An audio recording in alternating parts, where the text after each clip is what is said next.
One.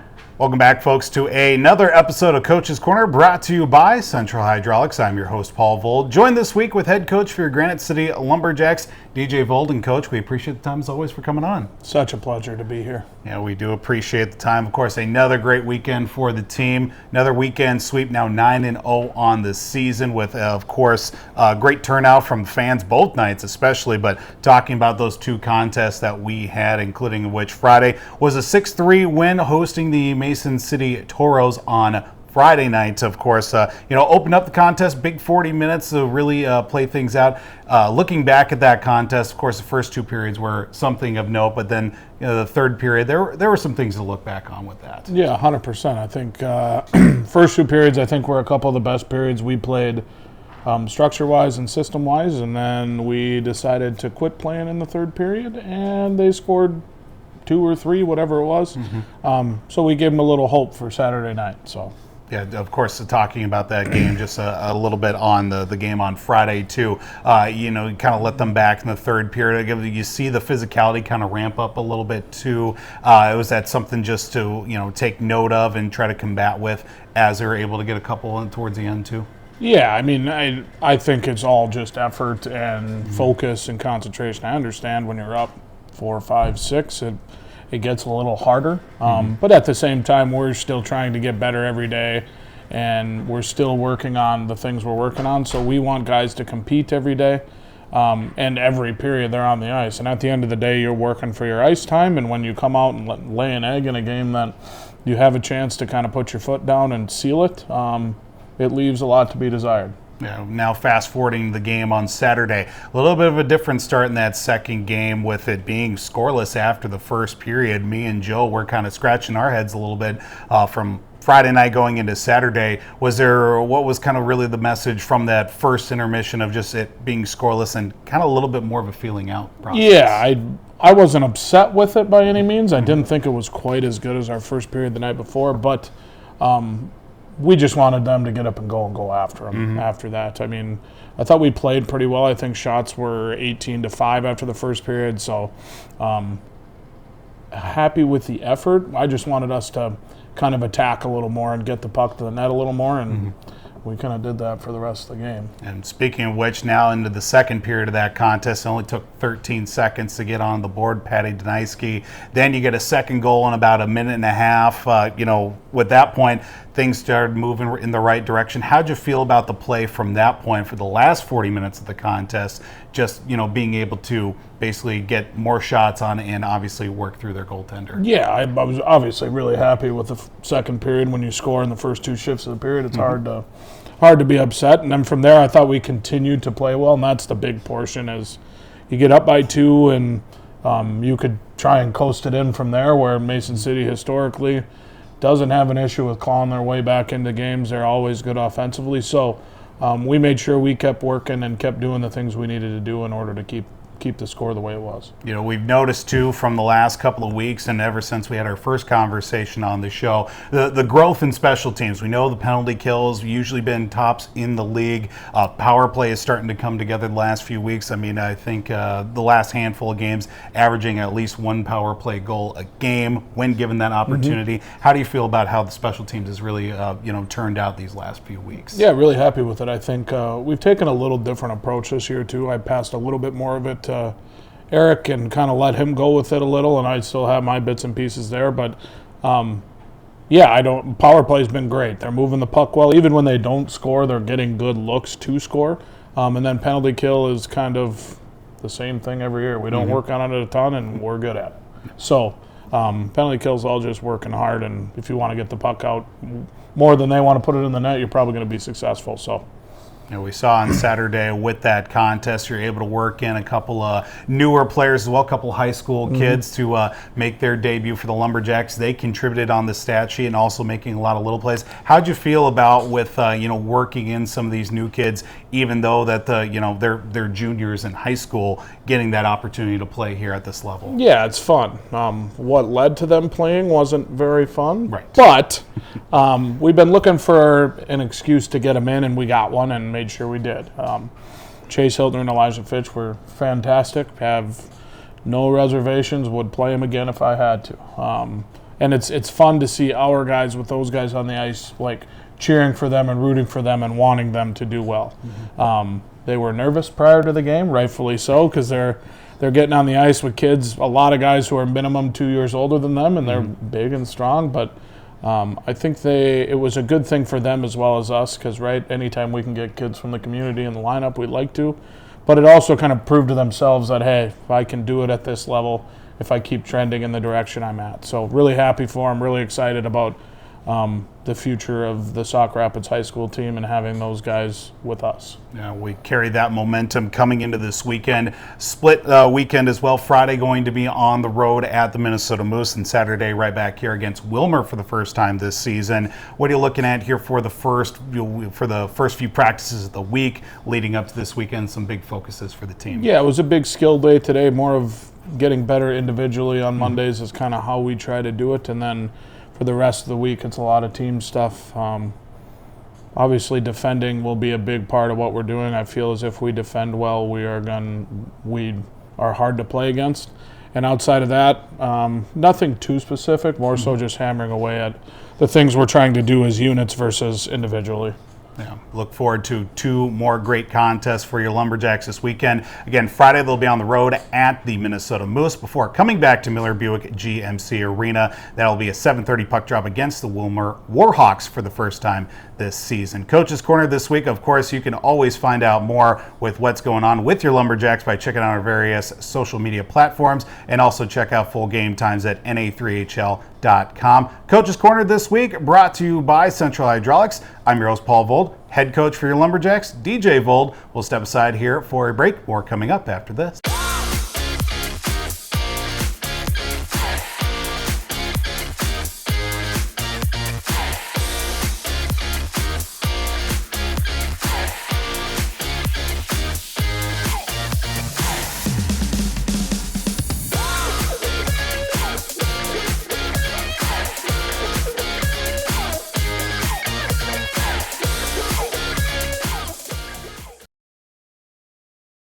Welcome back, folks, to Coach's Corner, brought to you by Central Hydraulics. I am your host, Paul Vold, and we've got 2 for the price of 1 this week with our players. Well, one player wouldn't come on without the other. We've got Patty Dunaiski, Cole Sieben joining us here this week. Boys, thanks so much for coming on this week. Thank you. Thanks for having us. Yep, we'll start with, of course, player introductions. Patty, let us know who you are, how long you've been playing hockey. All right, I'm Patrick Dunaiski. I'm from Cloquet, Minnesota, and I've been playing hockey since I was 4, so about 16 years now. All right, Siebes, how about you? My name is Cole Sieben. I am from Savage, Minnesota, and I've also been playing hockey since I was 4. We start off, of course, another great weekend for the team. Now 9-0 on the season, a weekend sweep of the Mason City Toros.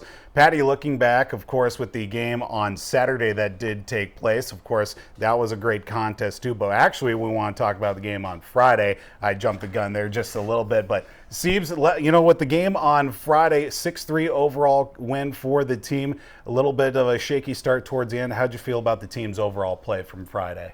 Yeah, I mean, I thought it was pretty good. You know, going into the weekend, you know, Mason City is a team that doesn't like us and we don't like them. Coming in undefeated, we know we're going to get their best. And I think we had a good first 40. I thought the third period was a little iffy, but, you know, you're always going to have those bumps in the road, but it's how you respond. I mean, we got the job done, so that's all you can ask for. Yeah, it was a great way to finish it off. Of course, shaking off that little bit of a rust there from that third period. Now we talk about the game on Saturday. Patty, you know, it was a bit of a slow start there, scoreless in that first period, but you and the team got things going in that second period. Was there really a big message from maybe the team, from the coaches after that first period to open things up, to get things going in that second? Yeah, so we knew we were working hard in the first. So, I mean, we just couldn't find one. So in the second period, we got an early one, and that just opened the floodgates from there, and then we're just rolling the rest of the game. So, yeah. I want to talk about the goal that you scored. Literally, you just 13 seconds in, you just grab the puck off the wall, turn around and shoot. You meant to do that, right? Just a kind of a no-look shot, and hey, look, it goes in. Was that all kind of the plan from the start? Yeah, I mean, I knew the goalie was small and shooting, upper in the net. And, yeah, I knew it would be open, so I kind of just turned and fired, and, you know, I just went to exactly where I wanted to go. So.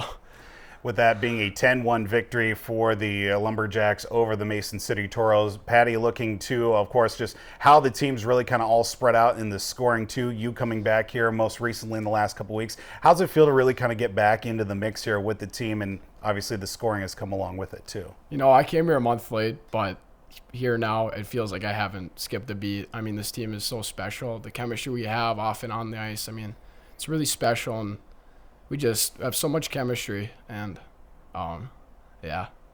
We start off, of course, another weekend coming up. Going to start off on the road here. Siebes going to be a road match against the Minnesota Moose. What's kind of been a big focus here this week in practice, defensively, at least for yourself? Yeah, I think just staying our guys. We play man-on-man in the defensive zone. I think, sometimes this past weekend against Mason, we kind of found ourselves running around a bit. So we've really been working on staying on our guys and just making sure we're locking down on the D zone, because we know when we're tough to play against defensively, I mean, nobody can really handle us offensively. So if we get it figured out defensively, I think we'll be good for sure.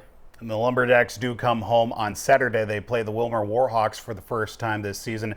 Patty, too, at least for practice coming up here, at least it has been for this week. Anything really to make note of with big focuses for the forwards? We've been working a lot on line rushes, and I think if we just dial that in, we'll be fine. I mean, we haven't played Wilmer this year, so when we play them, we want to set the tone right away and show them the team we're going to be for the rest of the season. So I think that's a main focus for us. And again, your Lumberjacks will be on the road here on Friday. They'll take on the Minnesota Moose before coming back to Miller Buick GMC Arena. 7:30 puck drop against the Wilmer Warhawks. Tough parts out of the way, fellas. Maybe something a little bit tougher. It's time for rapid fire questions. You guys ready? Yeah. All right, we'll start off, Patty, here. What's the pregame routine? Does it start right away in the morning? Or what kind of gets you in that right frame of mind to start off? So depending on if we have pregame skate, if we do, I usually come here to skate for about an hour. And then I Norman Tech after for about 30 minutes. And then I go eat Chipotle at 12:30, exactly 12:30. And after that, I kind of just chill in my bed. And then once about 5 hits, I come to the rink and get ready. And I also drink beet powder before every game. So I put that in a water bottle, and then that's my energy for the rest of the game. Siebes, what's the pregame routine for you? Yeah, so I wake up around like 10. I don't like to really sleep in too late on game days. I'll wake up and have some type of eggs, watch college football. I'm a huge college football guy. And then I'll make some noodles before I come to the rink, eat those, take a nap, and then I'll take a cold shower and then come here. All right, and I know you mentioned a couple of different meals there. What's kind of the go-to pregame meal? Maybe you got to have it before every game. Yeah, buttered noodles. That's my go-to before. I like to keep it light, so I'll have buttered noodles around like 2, and then I'll come to the rink and have a PB&J. 12:30, Patty. What's the Chipotle order for you for that pregame meal? I usually get a bowl with a burrito on the side, and then double white rice, chicken, pico, corn, sour cream, cheese, and lettuce. And then I put the bowl in the burrito. And then that's about it. Sounds delicious. Favorite Lumberjacks jersey you guys have worn here, whether it be the red, the white, maybe one of the specialty jerseys. What's the favorite Lumberjacks jersey you've worn? I like the white because it means we're playing at home. So I like it. Siebes, for you? Yeah, I like what Patty just said, but I am a huge red guy. Even though there's nothing better than playing in front of the home crowd here, I like the red jerseys. The reds are pretty nice. All right, favorite away rink that you guys have played at here with Granite City? I think Alex. It's just a super fun environment to play at, and it's kind of a tough place to play, so I kind of like that. All right, Patty. I like Rochester. I mean, a little bit different. I mean, we're not playing them as much this year, but when we did play there, they had a pretty good crowd, and it's a big sheet of ice. So yeah, it was a good place to play. All right, last week's guest here caught a little bit of flack. Favorite and least favorite Halloween candy? We're in that spooky time of year, Patty. The one with the coconut in it. I do not like coconut. So The Almond Joys? Almond Joy, Yeah, yes. no, not a fan. No. What's your And favorite then, Halloween candy, though? my favorite, I'm a big gummy guy. So maybe Okay. like gummy bears or anything like gummy worms. So All right. Siebes, how about for you? I had the same answer as Patty, Almond Joy, but I will go candy corn for this one. Yes, we have a candy corn believer. Don't like candy No? corn. Oh, no, man. I don't. That's my least favorite. All right, fair enough. But I'll go Snickers for my favorite. I like it. All right. Favorite Halloween costume you guys have worn in your time? Done a lot of trick-or-treating. What's the favorite costume that you guys have worn? I think I was a race car driver when I was really young. That was a fun one. I like that. I like that. Patty? I dressed up as a gorilla in 6th grade. That one was pretty good. But also, me and Cho from last year, we dressed up as peanut butter jelly, and that was pretty iconic too. I love it. Shout out to Eden Cho, one of my favorites. Biggest prankster on the team. Who is it? Either Alderson or Lesser. Ooh, I like it. Okay. Siebes, who's the biggest Yeah, prankster? I'll go Justin Lesser for sure, but we can also throw Finn Greeley in the mix there too. I like it. I like it. All right. Who takes the longest to get ready when it comes to game time? Who's the longest to make sure everything looks right on them? Minus goalies. We'll take goalies right out of the mix there. Yeah, that's a good one. I'll go Tegan Dodge. Pretty boy. He's always trying to look good. Tegan Dodge. I like it. I would honestly say myself. I probably don't get dressed until 10 minutes before the game. So, yeah.